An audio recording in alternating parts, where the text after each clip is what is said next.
Third year high school, di ba? Hindi na grade 8, grade 9, third year high school. Yes, Ibig sabihin, trentahin na, di ba? Totoo. Kapag sinasabihan ako na grade 8 ako, grade 9, ako nagko-compute. Oo, sabi ko, ano yun?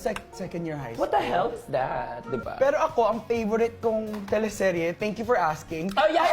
What is your favorite teleserye? anything Angel Locsin, ma. Ay, Like Darna. meron sila yung Asian Treasure. Ay! Sobrang pasabog nun, ma! Oo, pasabog Sobrang yun. pasabog nun. Pero biglang natigil yun kasi nilipat siya ni Becky Avila sa ABS-CBN. Naalala mo yung dramang yun? Ay, wait. Kasi di ba habang nag-film sila, biglang nag-sign si Angel Locsin na sa ABS. Matunog ang balitang yan, ma. Matunog na lumipat ng istasyon si Angel Locsin. Dahil si Becky Avila nagagalit. Very bad din kasi ako, so talagang si Becky Avila, inom daw, sabi ng ano.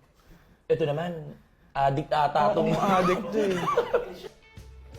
Si Becky Avila yung ano ni Angel. Anyways, medyo may tama na ako. Angel Locsin talaga, Darna, Mahika, Asian Treasure, Mulawin. Mulawin. Tapos nag-collab pa sila ng ano, Encantadia. Tapos Bading. Eteria. Yes. Naalala mo yung Yes, Eteria? Eteria, yan. Ate, may Eteria. Ang kaharian ng ano, Eteria. Kasi di ba, nasigbak si Alwina.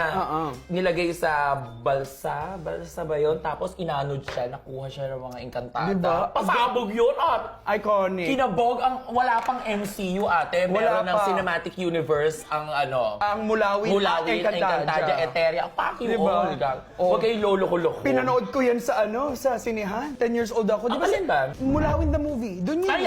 Diba? Wait, so yung laway ko. Okay lang yan, setting spray.